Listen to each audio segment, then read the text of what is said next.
We're in a series about the knots in Jesus' family tree. Not very Christmassy.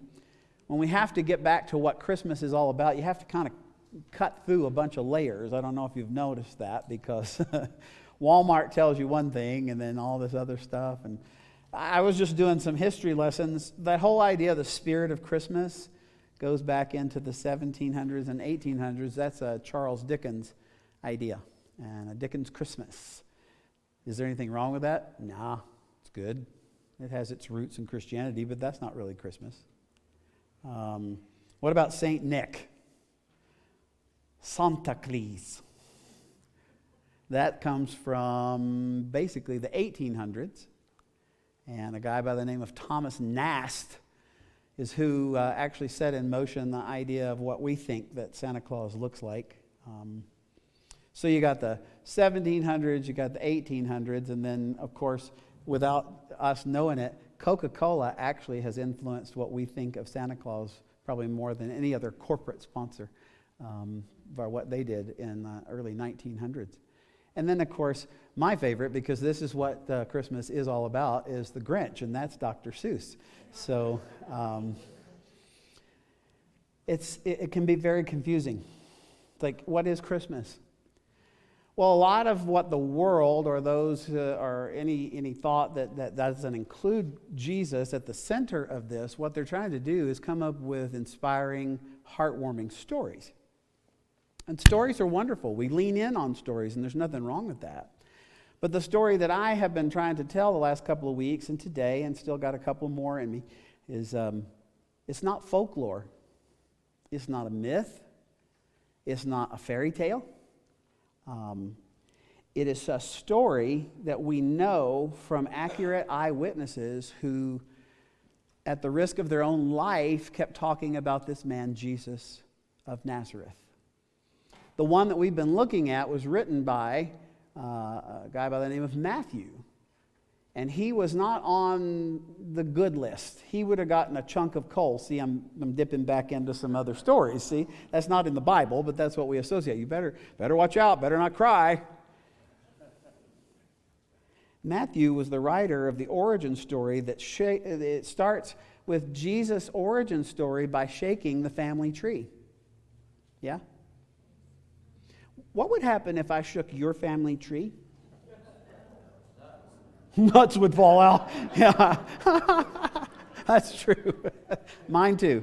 How many of you would say, well, actually, one of the things that would fall out is this relative of mine, he or she was like on point. I mean, they were, maybe they invented something that we all use. Anybody got any notable people that were in their family tree? Wow, 3 of us. 3 of us had. Okay, well, let me ask the opposite story. If they were to shake your family tree, are there any bad apples that would fall out? Oh, wait, all the hands go up, and they're looking at people. They're looking. I was looking back at my family tree, with my name being Ramsey, and if you go back far enough, and it goes actually back into about 1100, 1200, hard to tell right back through there, but there was a Sir John Ramsey of Oxterhouse. He was a Scotsman. He was a Scotsman. He was the right-hand man of William Wallace. Freedom! That's pretty cool, huh? I had nothing to do with that, but he's in my family tree. And there is enough evidence to believe that if you shook my family tree, Gordon Ramsay would actually fall out of my family tree. And if you don't know Gordon Ramsay, he is the host of Hell's Kitchen.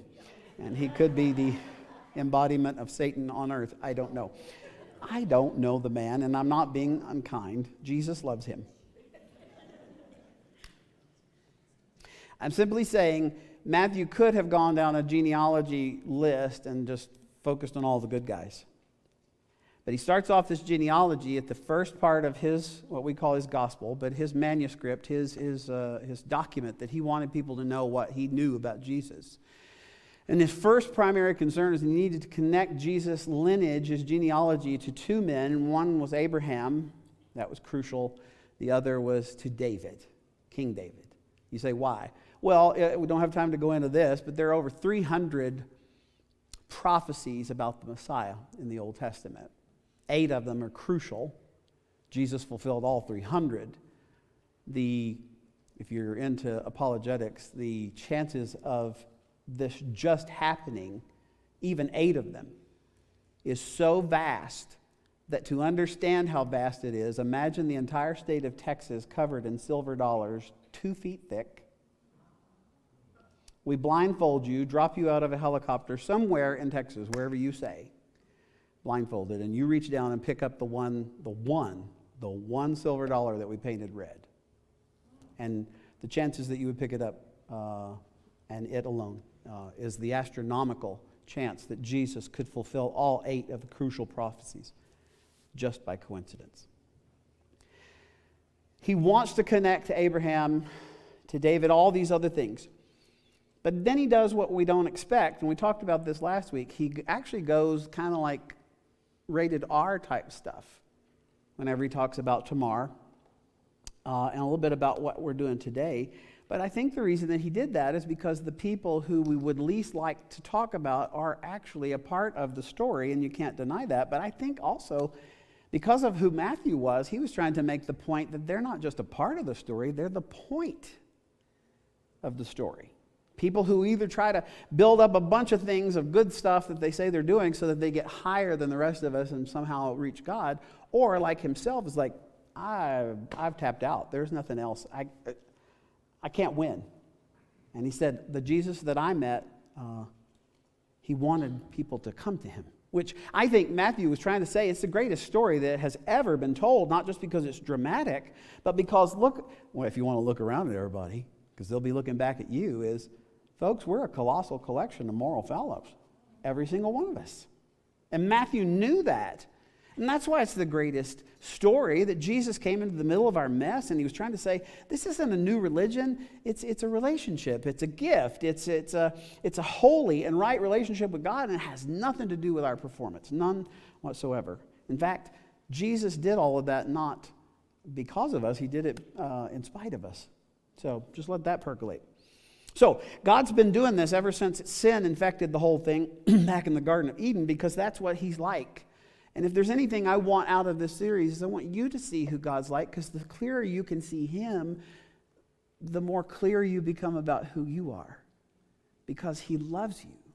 And it's not just about a warm, fuzzy feelings. I'm saying he loves you enough that he rescued you and me. And he rescued us for a purpose. And yes, life is tough, but God still remains good, and he keeps calling us along this line. So, he says, you're a bunch of unworthy, broken sinners, bunch of lawbreakers. But anyway, okay, let's read. Matthew, first chapter, first verses, genealogy of Jesus, the Messiah, the son of David, the son of Abraham. Abraham was the father of Isaac, Isaac the father of Jacob, Jacob the father of Judah, we talked about him, and his brothers, and Judah the father of Perez and Zerah, whose mother was Tamar, which, let's not go back over that unless you missed it, and you should go to the archives and listen to that. And then Perez, the father of Hezron, and it goes on, and then it says Salmon, the father of Boaz. Sal, the father of Boaz, whose mother was, say it out loud, Rahab. Okay, or Rahab. I don't speak Hebrew, so I don't know. We're going to go with Rahab because I'm from the south.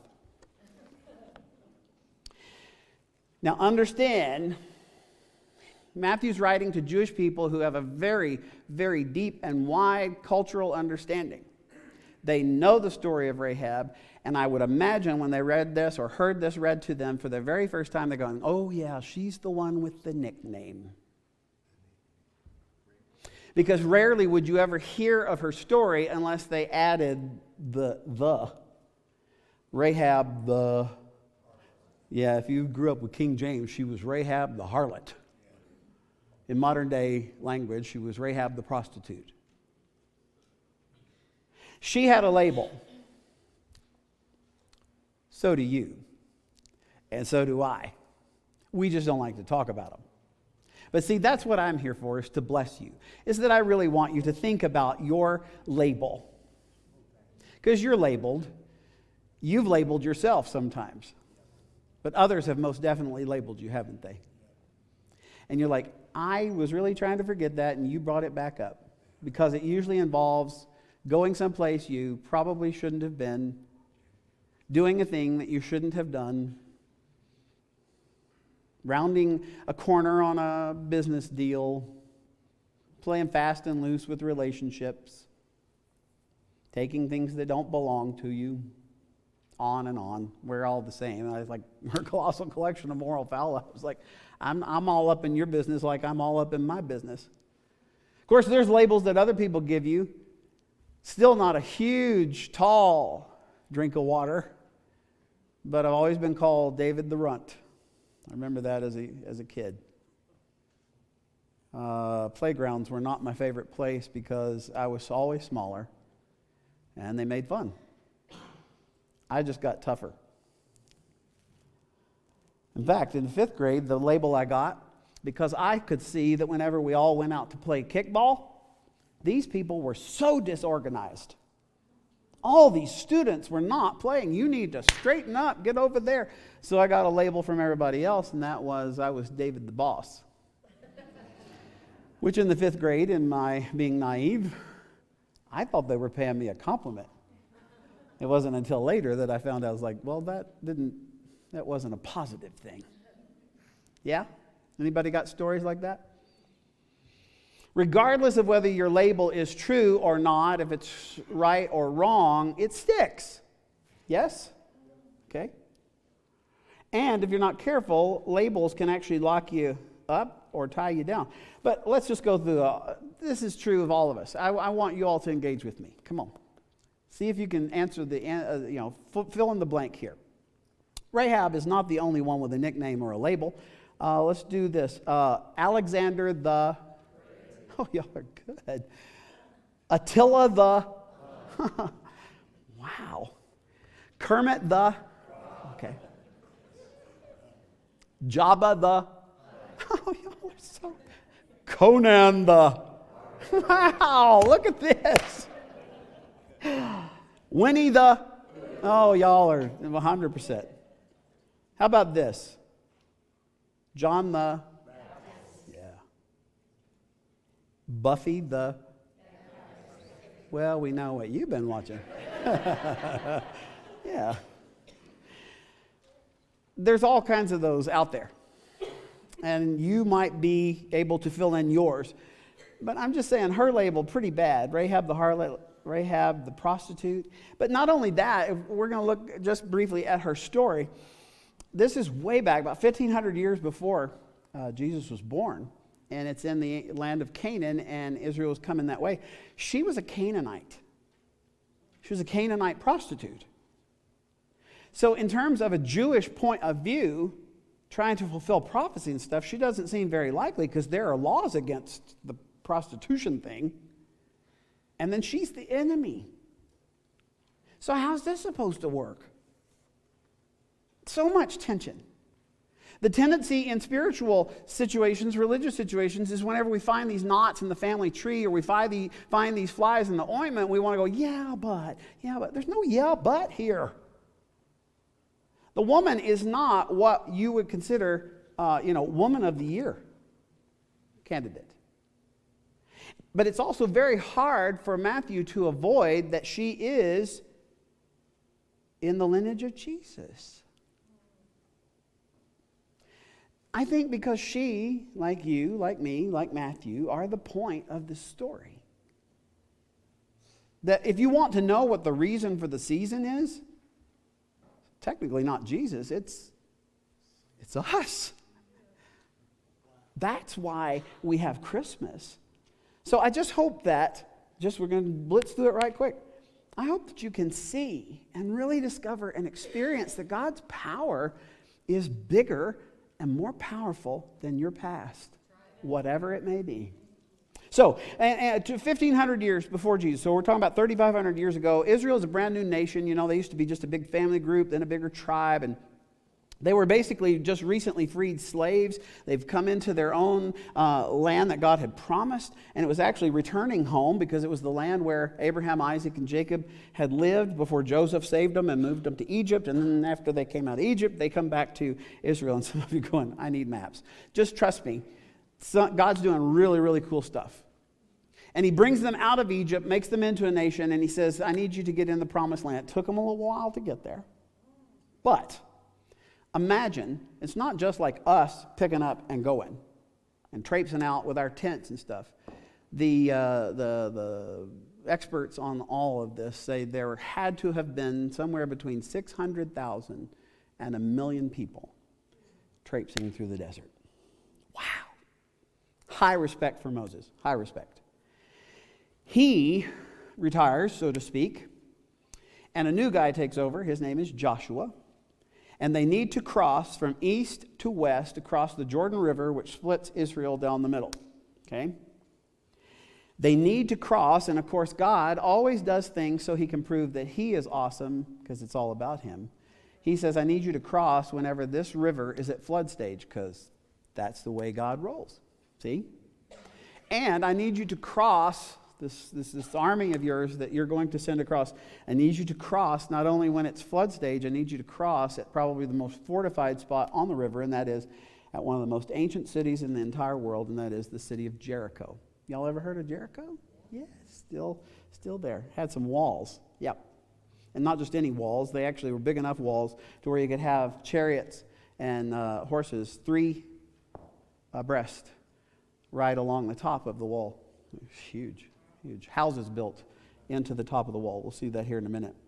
Anyway, Joshua is the military leader. They're still on the east side. He sends 2 spies to find out what they're up against, to see what's happening over in Jericho. These spies sneak into Jericho. They scope out the place. They case the joint. But just as they are just about done with their espionage, they are spotted by some of the guards, some of the people who are trying to protect Jericho, some of the Canaanites. They go back and report this to the Jericho king, and he says, you need to find them. So I'm sure they lit up Facebook and Instagram and whatever, and they said, you need to check your Ring doorbell and your Ring cameras. We got to see, where are these spies? Okay? Well, they see on one of the surveillance tapes that these guys were ducking into the house of this woman known as Rahab. She happened to have a house that was built on this massive wall, a portion of the massive wall around Jericho. And since it was her home and she had her entire family there, the Bible goes into great detail. You can read about this in Joshua, the document known as Joshua in the Bible. The Bible says that the Canaanite guards were very reluctant to go barging into Rahab's house. Things that make you go, wonder why that might be. Because it's very awkward when you find the mayor in there. Stuff. Yep. Human beings are the same everywhere you go. So instead of barging in, they knock. And they ask, and they said, have you seen these 2 Hebrew men? And she says, they were here a little while ago, but they left just after sundown so that they could get out of the city gates before the city gates were shut and locked. But if you hurry, I bet you can catch them. And so they do. Meanwhile, Rahab goes upstairs in her house built on the wall and has a conversation with said spies. All right? Everybody with me?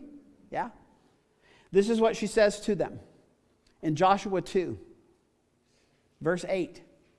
Before the spies lay down for the night, she went up on the roof and said to them, I know that the Lord... Time out for just a second. She is a Canaanite, but she does understand Hebrew, but she also is a Canaanite.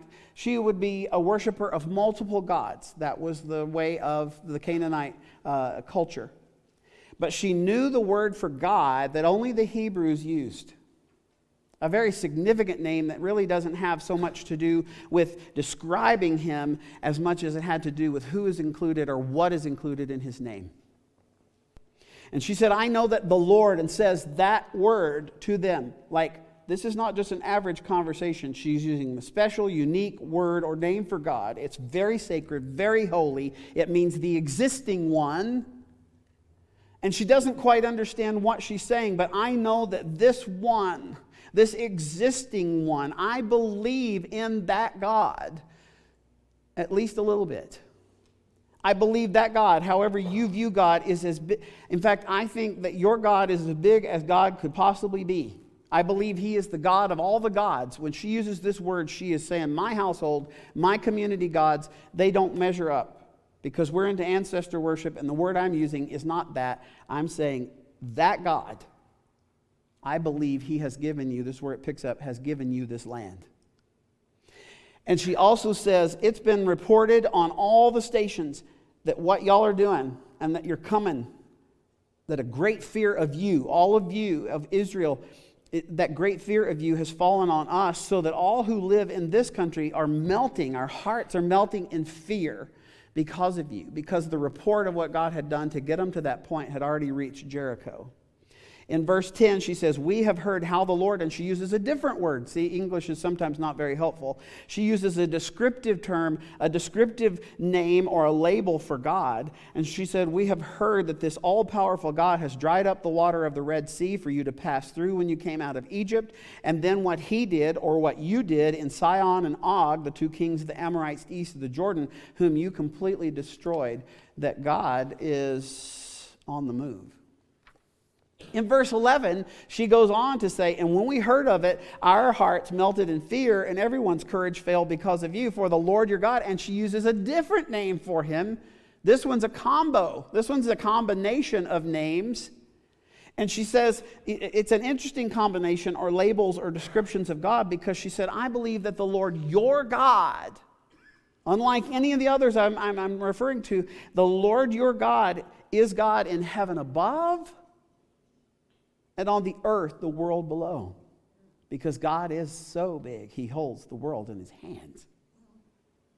She is literally saying, I don't have much church experience, don't go to synagogue, I don't know any of that stuff, but what I do know, the great existing one who is the ruler is not just the ruler of us as people, he is the ruler of both heaven and earth and all that is involved. She said, it doesn't square with all that I've been taught. Maybe we dip in and out of her story into your story, is that maybe you don't have a lot of church experience, but you've managed to cobble together some beliefs about God. Maybe you're like Rahab in the sense that whenever she's saying this, she's like, it doesn't square with what I've been told about what worshiping my ancestors and my household gods and all the other things I'm supposed to do. But I do know this, I can't describe it, I can't explain it, but I cannot deny it either. I see that what I'm seeing in my life, that God's doing in my life, my family, my friends, it is unexplainable, but it is undeniable. And I don't really even have words to put to it yet. Because I don't know what the custom would be, she says.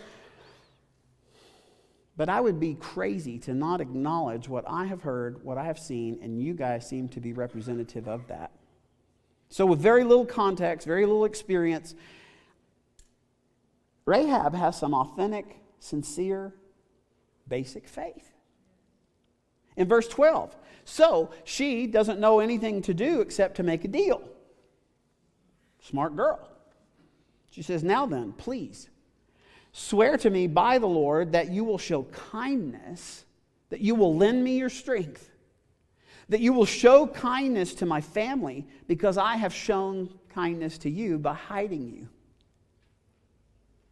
In fact, she says, give me a sure sign that you will spare the lives of my father and my mother and my brothers and my sisters and all who belong to them, and that you will save us from death. I love the response these spies give. They say, our lives for your lives. The men assured her, if you don't tell what we're doing, then we will treat you kindly and faithfully when the Lord gives us this land. And then she managed to get them out without being harmed. She let them down by a rope through the window, for their house, her house in which she lived, was part of the city wall. In other words, she said, I'm not even sure about this whole God thing. I don't even know his name, but I'm trying to use every one I can think of so that you understand what I'm saying. But I need you to understand that me and my family, as crazy as this might be, we believe that your God is the God. And if we treat you right, will you help us in some way? But you got to promise me. You got to promise me that whatever you plan to do here, please don't count us as the enemy. Folks you live with, live next door to, work with, go to school with people who are not the enemy. But they may be far from God. And they said, well, it's a deal. So she helps them get away. They report to Joshua. Everybody in Jericho is scared to death. And, that's the report that we bring to you, Joshua. This is going to be easy. Easy peasy. 1, 2, 3, easy. Then you may remember this part because it actually has a song that goes with it. You know the song? Joshua fit the battle of Jericho, Jericho, Jericho. Well, half of us know the song. Yeah. Joshua fit the battle of Jericho, and the wall come tumbling down. Archaeologically, you can find out that the walls were vast, but an amazing thing happened with them. They didn't just fall. They fell in on themselves. They fell straight down. They crumbled. It's an amazing thing. It's almost as if there were a miracle involved. Joshua said, the way we're going to get there, though, is I need all the generals to go, but I also need the musicians to be in front. I always put the choir and the band out front. And they walked around. You can read all about that. They were walking, they shouted, they broke pots, and then the walls came tumbling down. You go, I'm not sure I can believe all that. Well, this is historical. The reason it happened the way it did, I truly believe, is so that God got all the credit for it. Because he was trying to clean up the mess that sin had brought. And then if you read the details, there was a slaughter that day. It was hard. It was harsh. But the real deal God had shown up in Canaan. He did what he said he was going to do. And sure enough, when those walls fell in on themselves, chaos is everywhere. In the middle of the chaos, God reaches in through the people of Israel and he spares one particular family. And that's all because of a simple, inexperienced faith of a Canaanite prostitute. And this is how the story plays out. Joshua 6, verse 22, Joshua said to the 2 men who had spied out the land, go into the prostitute's house and bring her out and all who belong to her in accordance with your oath to her. But Joshua spared Rahab the prostitute with her family and all who belonged to her because she hid the men Joshua had sent as spies into Jericho. And this is a part of the historical account. And she lives among the Israelites to this day. That one statement, she lives among the Israelites to this day, is a picture. It is an illustration. She essentially is the poster child and living proof of something that was so foreign to their way of thinking, and I would bet you foreign to your way of thinking too. That God is a God of mercy, not bringing punishment wherever he has the right to do so, and he is a God of grace, that he gives to us what we need but we do not have. This God is so merciful and so gracious that he would even spare a foreigner, an outsider, an enemy. He saves the blatant lawbreaker. He saves someone who by all measures shouldn't be allowed to live among them in any way. I think that's amazing. Now, let's go back to the first century. Let's go back to Matthew. Why is he talking about this thing? He starts with the family tree, story that they know very well, because anyone who's reading it has been raised Jewish and they are steeped in it. They know what their faith means. They're so religious that it's hard for them to compute what he's trying to do. So why would Matthew dwell on or spotlight this knot in the family tree?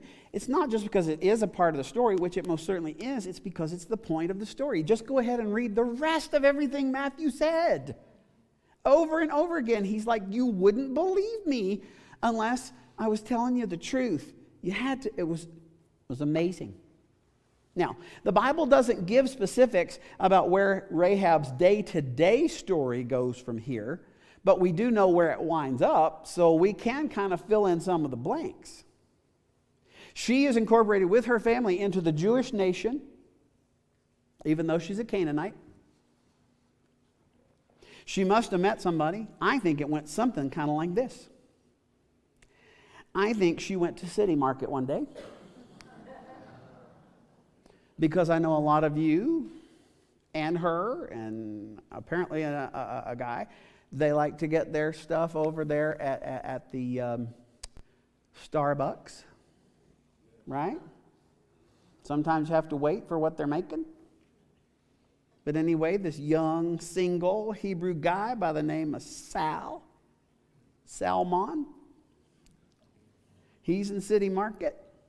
He's ordering. He turns around. He sees Ray, as in Rahab. He said, "What are you having?" "Well, I'm having a double espresso with a half calf and double latte and some frou-frou on top." I don't know. They said, "Would you like to have dinner?" "Sure." So Jewish guy, Gentile girl go out for a while, then they get married. Ooh, it's getting all warm and fuzzy in here, isn't it? Yeah. And they get married, and then they have a baby boy. And they decide to name him Boaz.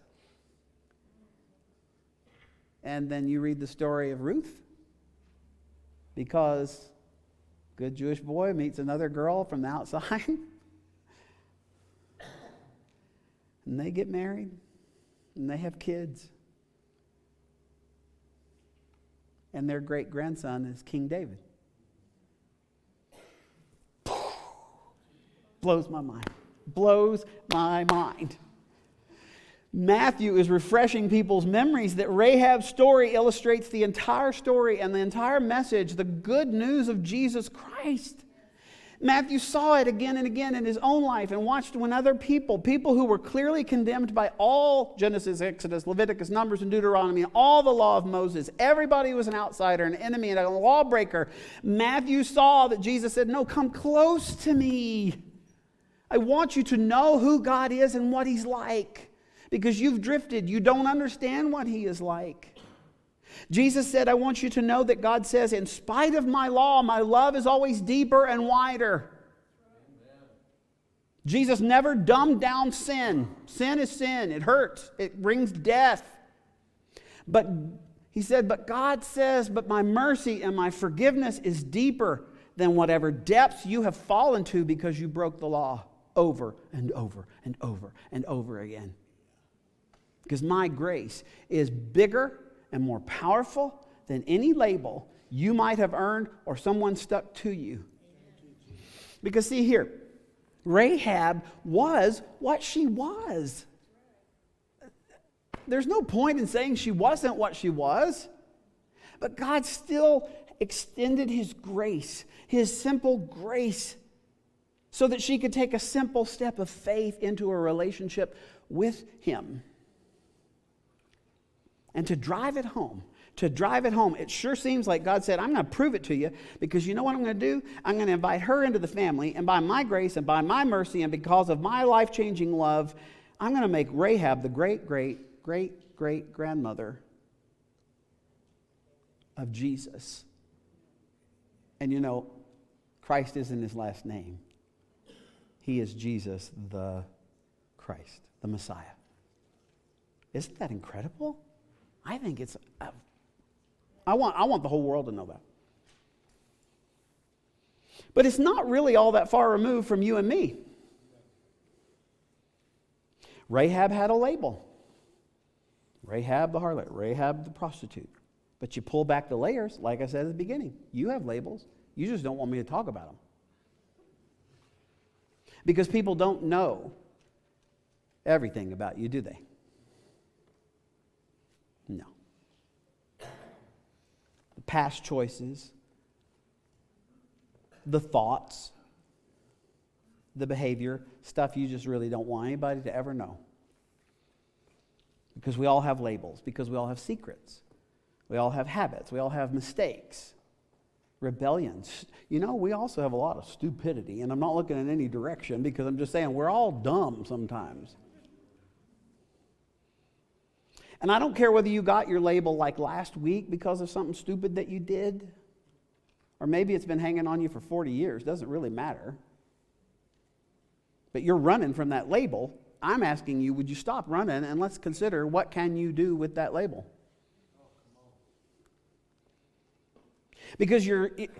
I'm just telling you, having been in this business, if you will, for as long as I have, you're going to go one of two directions. You're either going to say, I'm going to get all righteous up. I'm going to prove to God that I am good enough, and doggone it, I'm going to do good things. And you're just going to build lots of stuff that you think gets you closer to God. Or, like I said, you're going to give up and you're going to run away because you're like, there's no chance. You'll back away from even trying to be in good standing with God because your label, whatever you think it is, clearly disqualifies you. God won't ever take me seriously, so it's pointless because I have a label. I just wrote down, maybe you walk around like, I am Carrie the coveter. No, I carry the label, I'm Gail the greedy, or Gary the glutton, or Luke the luster,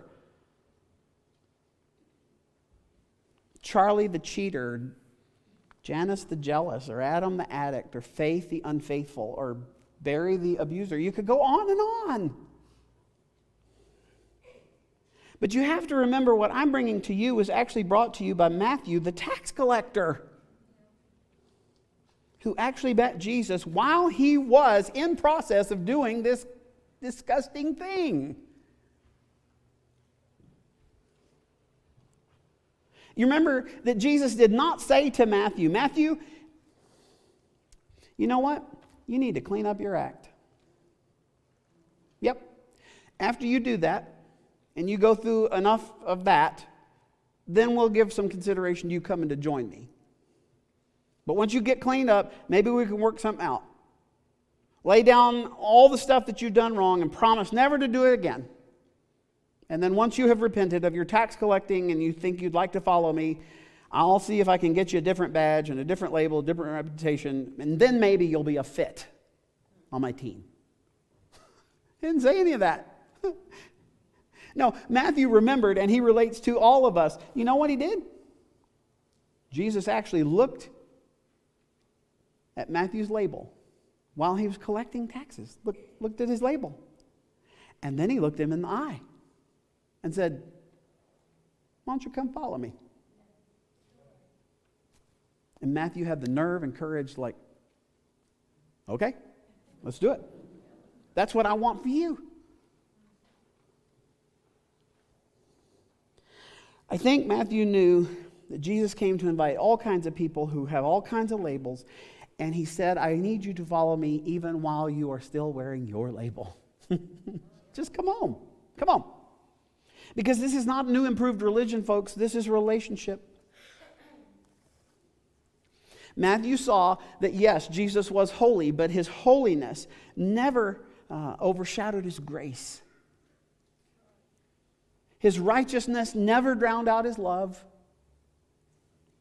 His forgiveness and invitation was broad enough to include everybody, regardless of what their label was.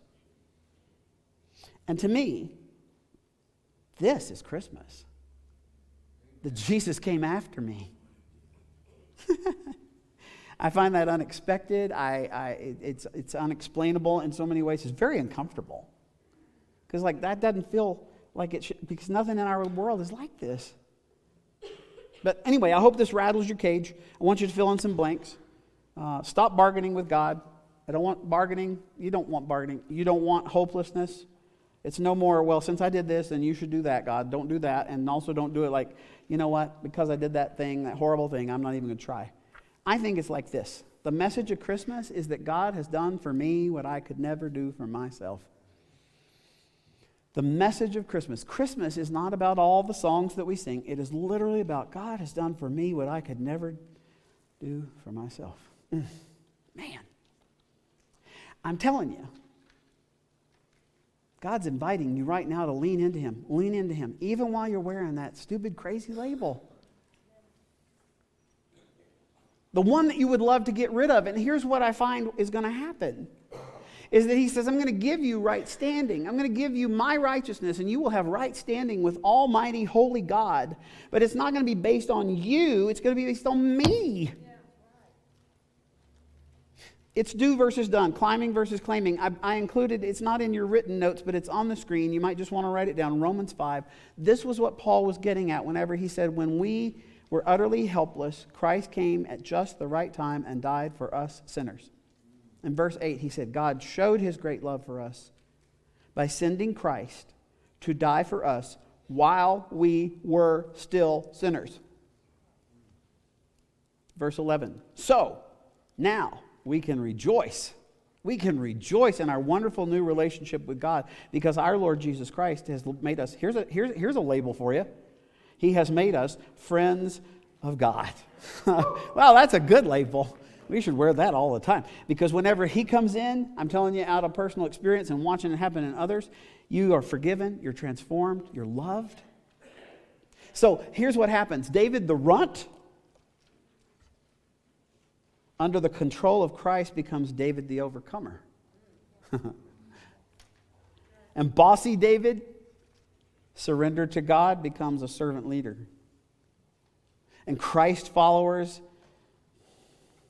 whenever we are empowered, it doesn't matter whether we've been through abuse or whether we have been the abusers, he makes things new. And he gives us hope and he gives us healing so that we can turn around and bring hope and healing to hurting people like we once were. And he does this amazing thing that one time, whenever you were frozen by fear by your label, you actually have the courage because God gives it that you can lead others to take steps of faith. This is what we do. The redeeming love of Jesus, the redeeming blood and resurrection power assures us that yes, you and I will forever be a product of our past, but we do not have to be a prisoner of it. And I hope that this has caused you to think some tough thoughts. One of them might be, can this really be true? Yes! That's why I want people to know it. It is transforming. It is very real. Of course, it is the point of Christmas. God wanted to become our complete, He wanted to give us a complete and personal demonstration, so He sent Jesus for you. The fact is, sin separates us. It wrecks us.